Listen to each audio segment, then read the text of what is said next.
Broadcasting from Miami. We have a cold snap here. It went down to the early 60s. That's why I put a short sleeve shirt on. Anyway, we have a great lineup today for a talk given by Carlos Llumiguano, MD, a neurosurgeon originally from Spain, Real Madrid, Spain, but he's currently in Ecuador teaching neurosurgeons down there. He's going to talk about neck pain and with undetected adenocarcinoma of the lung. And we have a real all-star cast with us today. The way we're going to structure this is we're going to go around with each member of the panel after they unmute themselves to introduce themselves briefly, and then we're going to turn it over to Carlos for a presentation, and then after he finishes his presentation, we're going to open it up for questions. So greetings, everyone. I guess we'll start with you, Bernardo, on the far left. Hello, my name is Bernardo. I'm neurosurgeon from Rio de Janeiro, Brazil.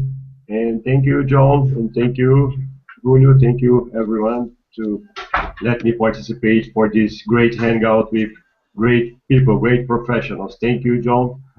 Thank you very much. Welcome. And Dave? Dave, can you hear me? Okay. I'm David de Mena from Spain. I work as a CEO of Primum Health. This is a mobile health company, so engineering in mobile health. So thank you very much for this the meeting, John. Bienvenidos para venir. Okay. Okay. Hi, Haider, could you please introduce yourself? My name is Haider Al-Shami. I am a neurosurgeon from Egypt. I'm very glad to meet you, professors and doctors, and I hope we can give something to this new growing channel. Okay, welcome, Haider. And Marcos? Can you hear me okay, Marcos? Yes. You gotta, oh, there you go, okay. Okay. Hi, everybody. My name is Marcos André Costa. I'm in clinical oncology here in São Paulo.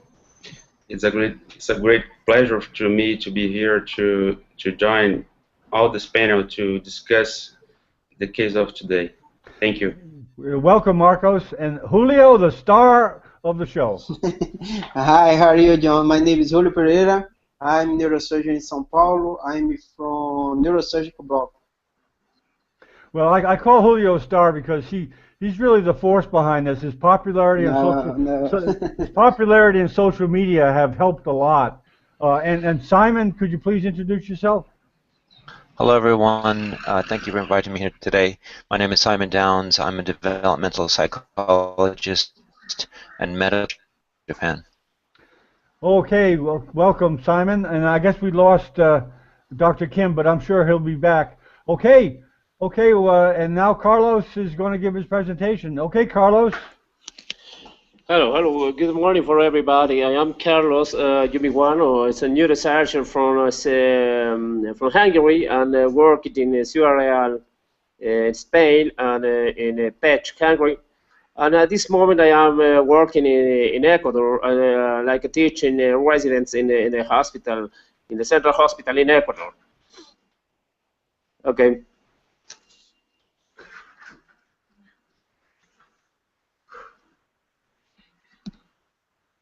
Hello.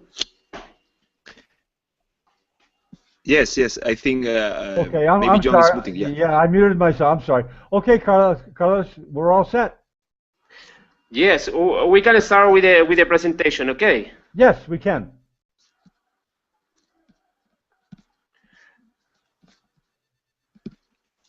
Hello. Today we will speak about some very frequently symptomatology of a lot of people, like neck pain, that will be caused by serious diseases or just a very little trauma.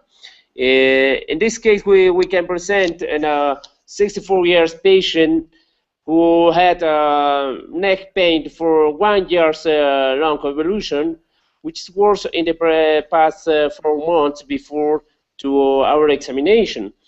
In the clinical history of this patient just was that's a very heavy smoker people. During physical examination, We had posterior neck pain with neck movement limitation. There is no paresis, no segmental sensory change. There is maintained tendon reflex, not pyramidal signs, not vegetative change. After this patient give it out some imaging studies like X-ray, CT, MRI, and neurophysiological studies like somatosensory bucket potentials, electromyography, electroneurography, and we analyze all of these studies. In these pictures, you can see, for example, when he was at the neurosurgeon doctor in 2011, when the description and MRI states that he had a degenerative discopathy in C5, C6, C6, C7. And after excuse me, Carlos, the screen is not changing. Do you still want to be in the same first slide, or you change it? Sorry. Yeah, okay, it didn't change. Oh, there you go. Okay, there we go. Okay. I'm sorry. Go ahead. Okay. And after that, this patient he's again examined with another neurosurgeon who gave it another MRI in 2012. And this is again described like a degenerative discopathy in C5, C6, C6, C7.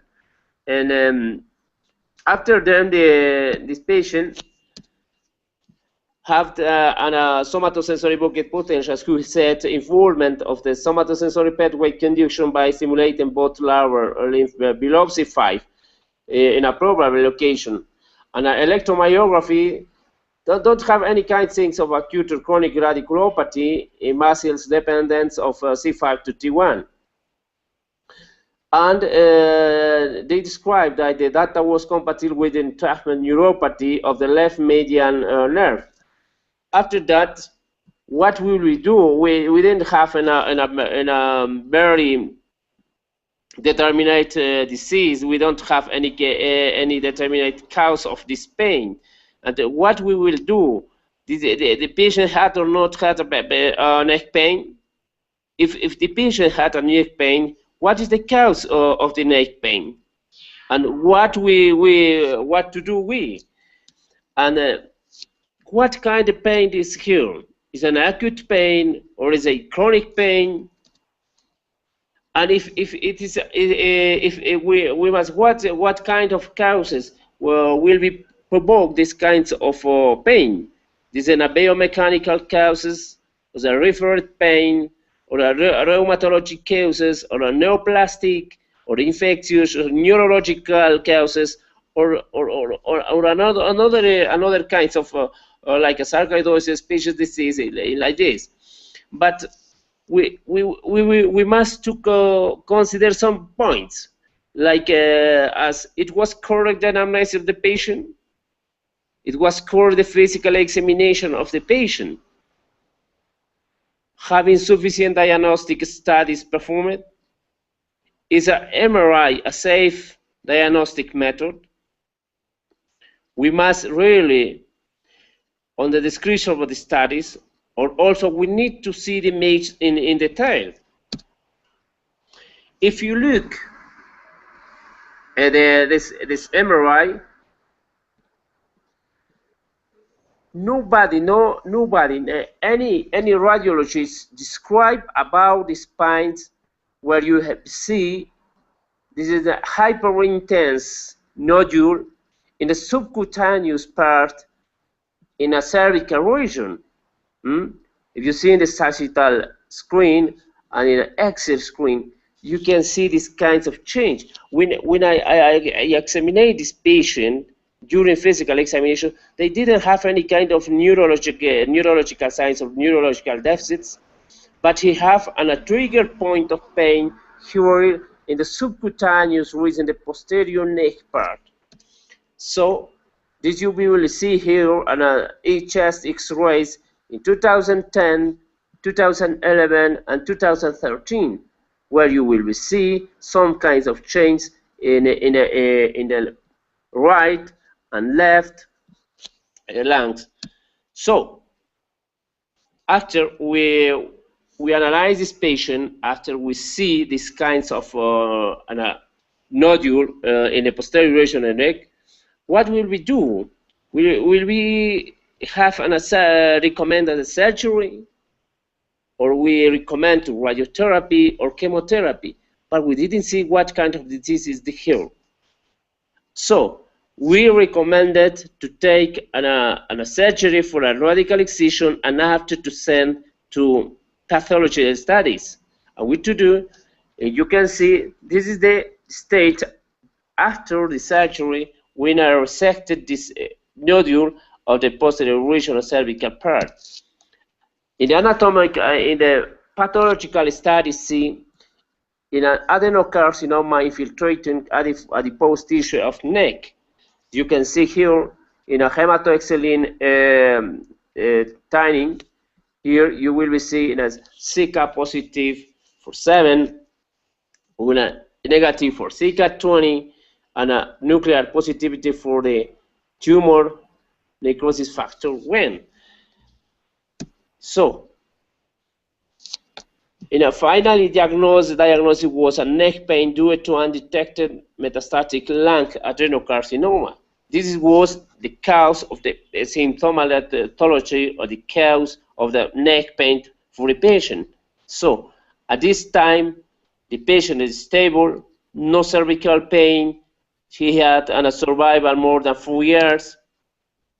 So, for a tumor pathology, subcutaneous metastatic involvement is a rare phenomenon that occurs in approximately 5.3% of patients with cancer. In lung adenocarcinoma, that is about 4%. Although CT and MRI have contributed greatly to the ability to identify metastasis in head and neck cancer, the deficiency in the evaluation of lymphadenopathy still exists.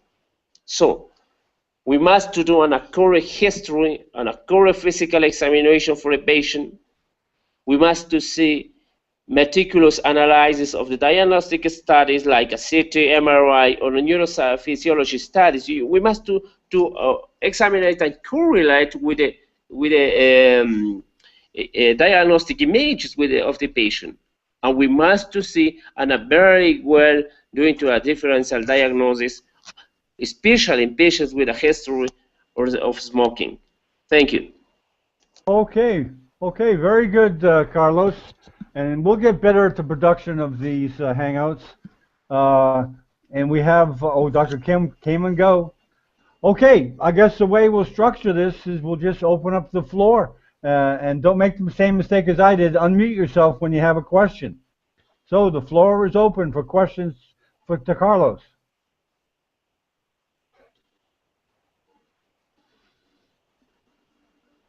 Any questions? Okay, Julio, go ahead. Hi, Carlos. Congratulations. Very interesting case. Do you know, as neurosurgeons, sometimes we just see spine and brain and forget, do you know, some kind of lesion like this one that you show? And the patient has any symptoms of lung or not? Yes, no, the patient just had a cervical neck pain. And for that, he was derived to evaluation for neurosurgeons, and all of two neurosurgeons is asked about MRI studies. In the MRI studies, they just described this copathy from the patient, but they didn't have any kind of neurological signs. And after that, this patient was treated for the pain unit. But nobody was examined this part of the region, nor described for the radiologist, nor validated very well for the neurosurgeons or for the pain unit faculty. And he came to my outpatient clinic after to speak with my friend and say, hey, Carlos, I have one problem with my friend. He had neck pain. Any kind of treatment is well for him. He had all time a friend. And when I examined it, I see the studies of MRI, and after when I doing a physical examination, I have some kind of trigger point. When I am see the trigger point of pain in the neck, I am see to the MRI, and I detected this change in the subcutaneous region patient. It's a very rare case. It's about 2% of presenting of lung adenocarcinoma in this kinds of patient. Carlos. Okay. Go ahead. Carlos, you know, your case is very interesting because you know that many neurosurgeons may would indicate the surgery for the disc. You know that neurosurgeons, like Julio said, usually look for the spine when we have a symptom of cervical pain, and it shows us the importance of we examine the patients to hold the patients, to put our hand when where the patients say us where is the pain, in the neck, you know. Yes, so I think so. We didn't be enough with the radiologic definition or description of the MRI or CT. You must do a correlation. If you are not sure what is the determinate cause of the some symptomatology of the patient, you must look into. You must to investigate what is the cause, what is the problem with the patient. It's not all neck pain is due for the disc disease. Yes, because it's the most common symptom on the neurosurgeon office is spine pain, like cervical pain and lumbar pain. And the first thing that you think is a disc herniation. So it's a very interesting case, different for us. It shows us how the importance of the examination of patients. You know, Carlos, was the X-ray negative on a patient like this? Would you be able to tell it's some kind of hypersclerotic lesion? Is it? Can you pick it up on an X-ray or no? Yeah. But this patient was diagnosed with lung adenocarcinoma after our pathology studies. Oh, okay. Before this patient was any kind of disease, and when for us was very interesting case because after to resected this nodule of the posterior part of the neck and sent to the pathology studies, and when the results we because when I resected this, I think this was some kinds of nodulus sebaceous, like in a hair abscess. But when we have an results of pathology and say this is the metastatic lung adenocarcinoma, and after that we are doing all the studies for this patient and describe this. We see it was in a very multiple small metastasis in the lung. Well, this is probably a question from a regular doctor. Could you tell from looking at the lesion on the CT, on the MRI, if it was a metastatic lesion? Can you tell just from the appearance on the MRI, or you have to, of course you're going to go in there and do a biopsy, but from the appearance on the MRI, can you tell it's a metastatic lesion? Sorry? Can you tell just from the MRI if it's a metastatic lesion? No.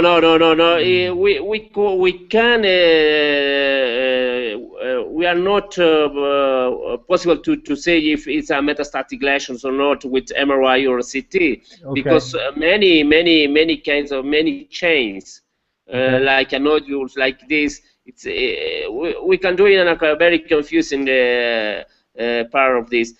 So many chains it's presenting like this. So for the definitive diagnosis, you must have a pathology study. Okay, thank you.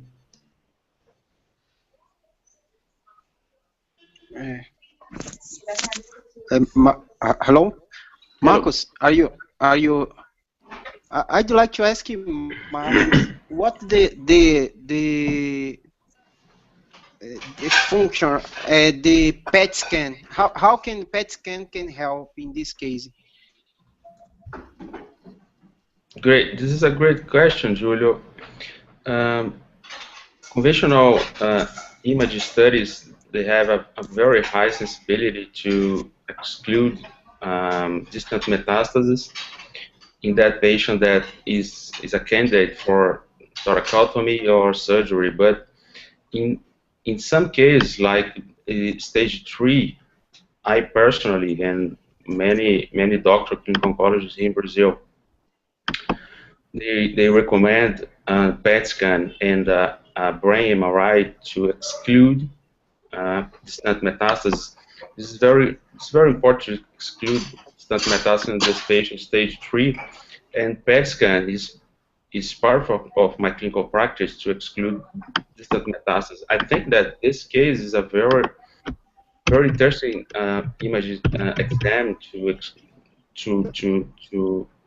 to give us more information regarding this case. We know that in stage 3, PET scan has the power to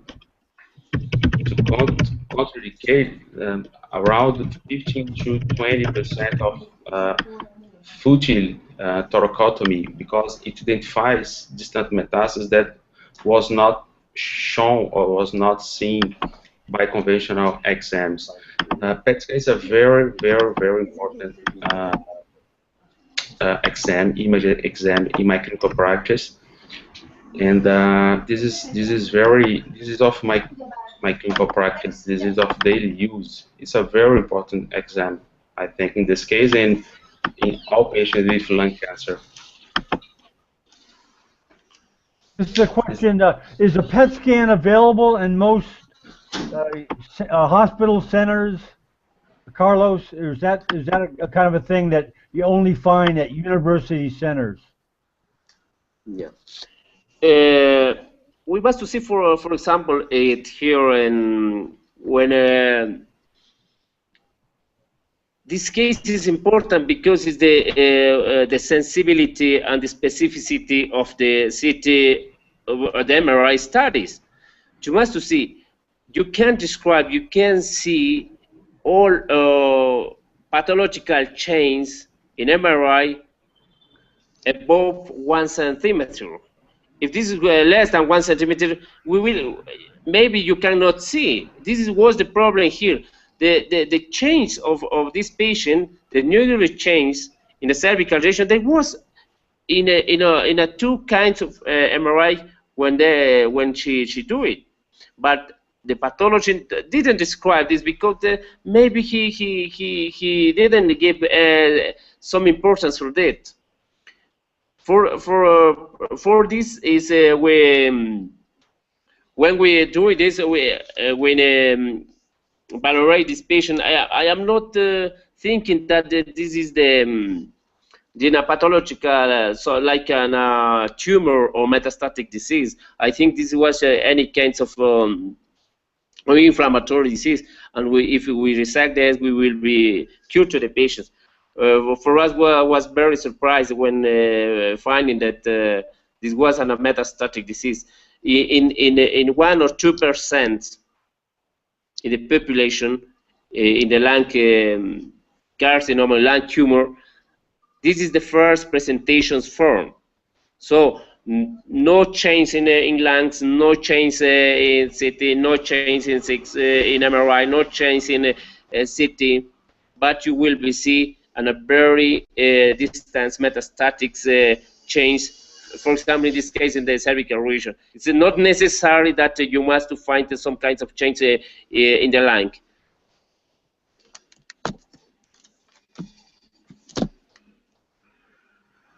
Okay, more questions?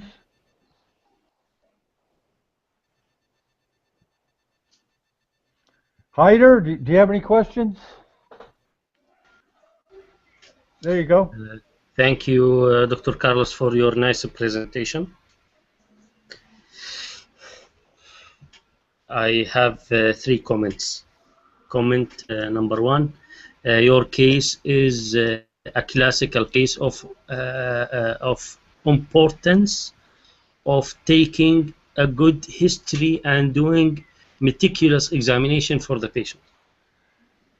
Okay, I can teach my colleagues how taking good history from patient is very useful. Patient with metastatic lesion to the neck, either to the bony compartment or the ligamentous compartment or the musculocutaneous compartment, usually present with neck pain of night duration, or usually night pain, neck pain. Every patient in our area above 45 years complaining from midnight or night back pain or night neck pain, we did an MRI with contrast. It is our indication here in Egypt and in Iraq also, because adenocarcinoma or carcinomas or neoplastic lesions or malignant neoplastic lesions are much more numerous here in Iraq and Egypt. So that's number 1. Number 2, the indication of an MRI was, before saying indication of MRI, was there a paraneoplastic syndrome in this patient due to adenocarcinoma of the lung? This was the question? Yes. Was there a paraneoplastic syndrome? No. The patient just have a metastatic disease in the subcutaneous part of the neck. Yeah. I'm talking about a neurological examination, because you said there was a neuropathy or median nerve lesion. No. This wasn't a mistake diagnosis. Misdiagnosis. Yeah. Okay. Yeah. Because they people doing two MRIs, one a neurophysiological test, and they get a very poor change in these kinds of studies. Hopefully, in a book, somatosensory book potential, electromyography, electroneurography, this was not kind of a very definitive change there. The patient had jack and neck pain. This is not an irradiating pain to the hands. My third comment is about the plan of management. Once you diagnose this is a metastatic lesion, or it is a lesion in the subcutaneous region, it might be metastasis of unknown primary origin. Okay, was there contraindication to your surgery because that was a metastasis, and you should proceed to diagnosis first before surgery? You must see that is we didn't think about that this is a metastatic disease. We when I examined this patient, this part of in the posterior neck region, when I palpated, when I examined, that she had a trigger point for one side, and its second they had in a very readily change, and I think that this was some kind of a sebaceous change in a sinus pilonidal change in abscess, and I will be open this and will evacuate this kind. But when I sent to the pathological studies, they tell me that this is not an sebaceous change. This is a metastatic disease from the lung. Did you follow the policy of safety margin taking?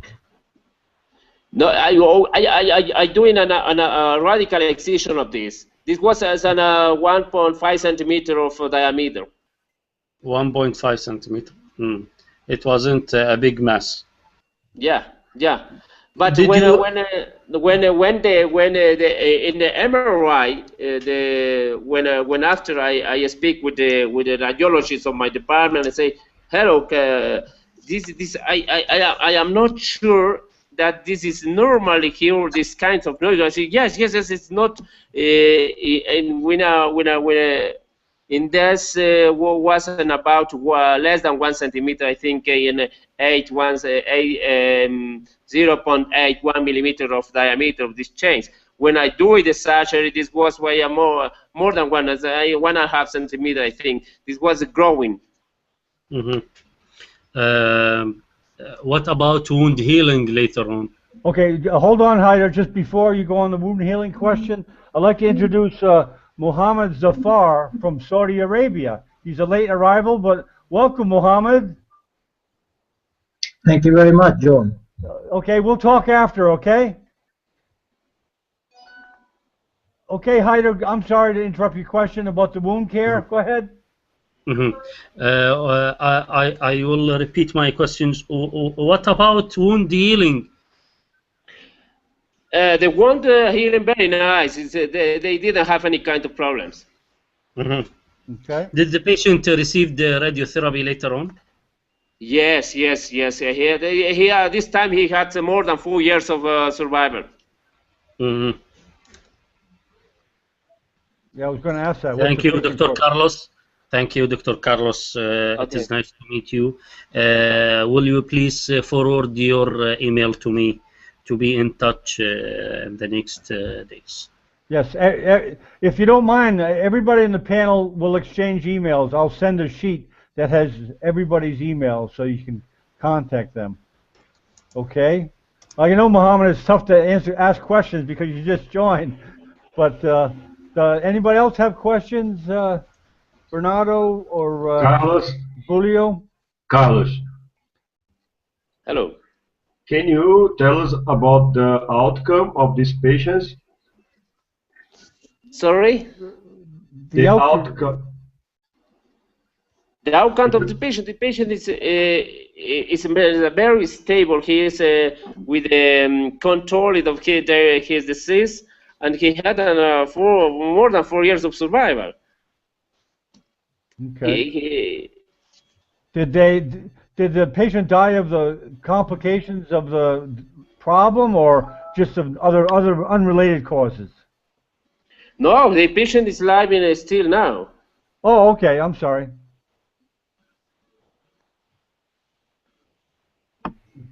Thank you for answering. Okay. Any more questions, Julio? Go ahead, Julio. I have other question for oncology, Marcos. Okay. Marcos, are you in the panel? Okay. Marcos, what is the next step after the surgery? Usually, what do you do as oncology? There is new treatment for this kind of, because we know, usually as neurosurgeon, when you say metastasis, you know the disease is terrible. What's new now? Of course, in short time, how can you explain what the next step for this case? And after that, Carlos said what he did, what oncology said, just we learn. Okay, Marcos, unmute, Carla. Mark, he's making the same mistake as me. He's not unmuting. Hold on, unmute. Okay, I'm sorry. There you go. I make that mistake all the time. Carlos, what was the staging, the systemic staging of this patient? The result of the PET scan, was there any other lesion on the lung, liver, bone? No, he had just in after the study when he had a PET scan, he had an 4 or 5 metastatic disease in the lung. They had a thoracotomy and an excision of the lingula where there was the metastatic disease. Any other side? No, any other side. Just in the lung, in the right side, and in the neck. Okay. This is a stage 4 adenocarcinoma of the lung. Today, another question to you is: did you test EGFR mutation or ALK translocation in this patient? Yeah, we're doing this, but they didn't have any kind of stimulation or rotation. Great. This is very important to me to decision making, because the first line of the treatment of this patient, if he had EGFR mutation, would be erlotinib, gefitinib, and afatinib. These are oral pills that the patient takes until progression, and in my experience, I can see a very good response and very durable response in these patients with TKI EGFR inhibitors. And some patients is responding for around 3 years just with one pill a day of one of this pill. The other very important mutation, let's talk like this, is ALK translocation. ALK translocation have at least 3 very important drugs, named crizotinib, alectinib, and ceritinib. They are ALK inhibitors, and they promote a very good response of these patients.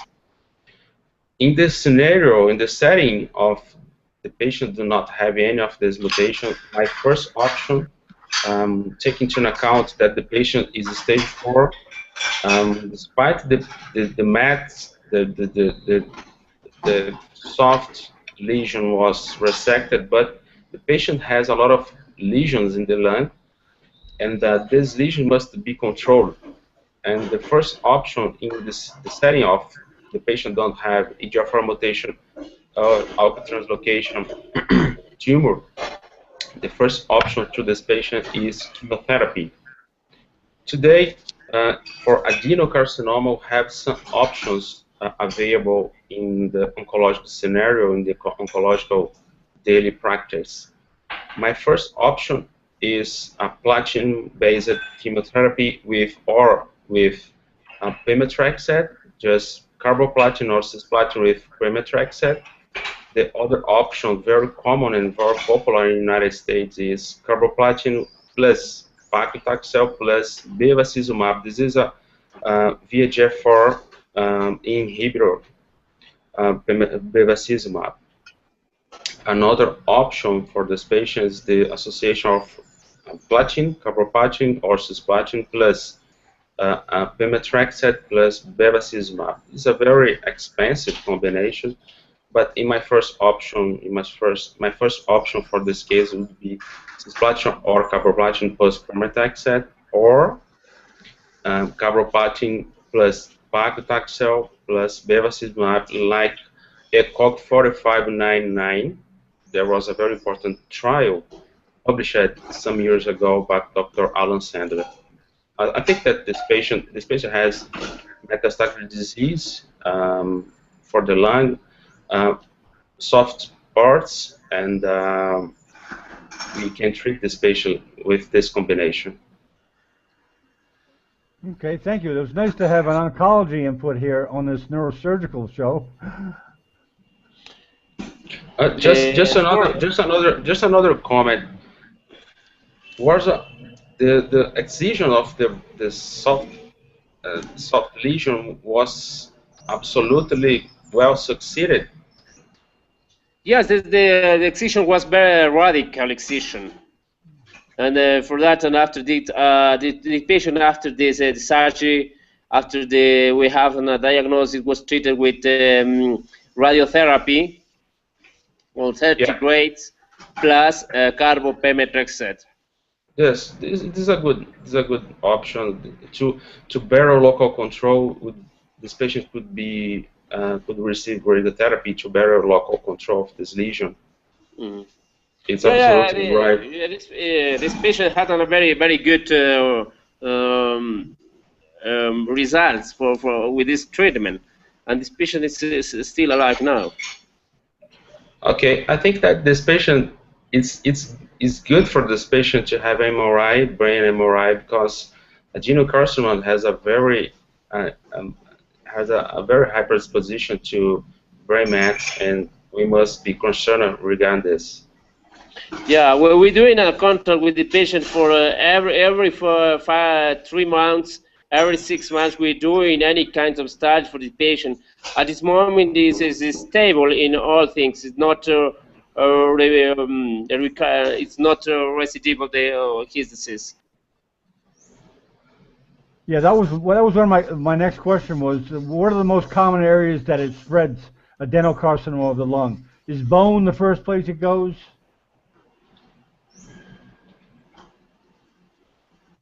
Is it for me, John? Yeah, sure. Anybody, really. The most common site of metastasis of lung cancer is for mediastinal lymph nodes. Mediastinal, okay. Yeah, this is mediastinal lymph nodes. This is the first, and it is more common sites of metastasis,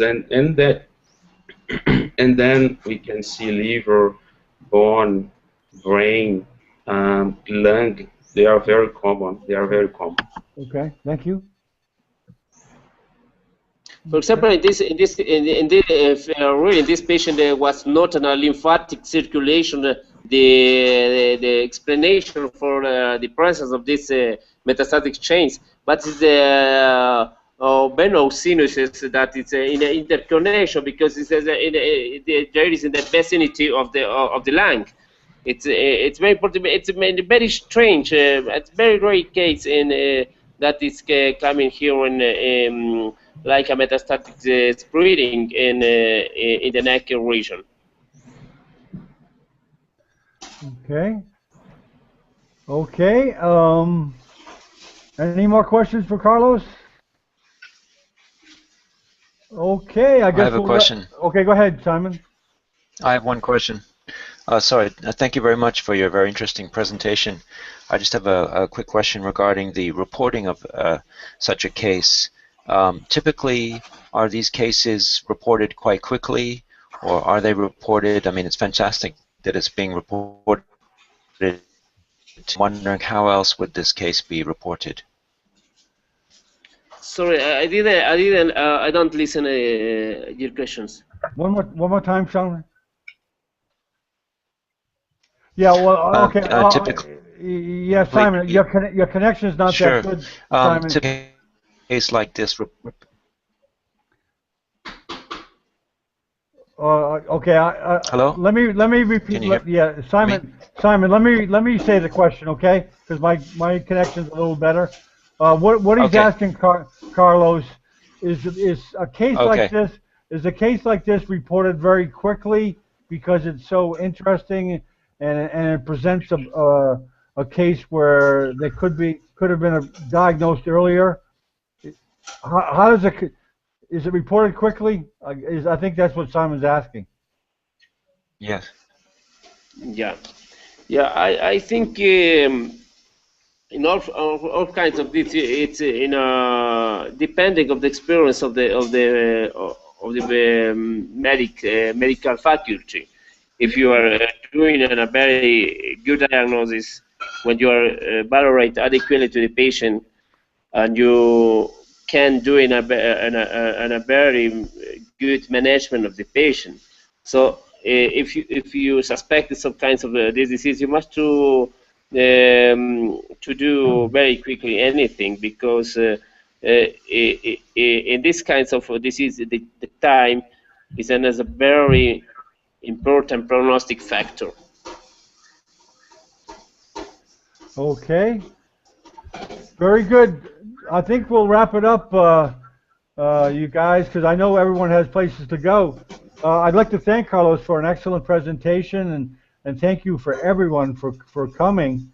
And you're all, you know, Carlos and Mohammed, Haider, you're all and you're all welcome to make case presentations, didactic lectures, or a case, an interesting case like Carlos presented today. I know next week Haider is going to present a case, and we'll determine the exact topic. There's a couple of possibilities, and certainly everyone else is welcome to use this platform. I mean, this is fantastic the way an oncologist can talk to neurosurgeons online. I mean, this is a very powerful platform, and today's presentation showed that. So I'll say good night to the world, and then I'll just go off the video and just hang around, guys. Goodbye, world.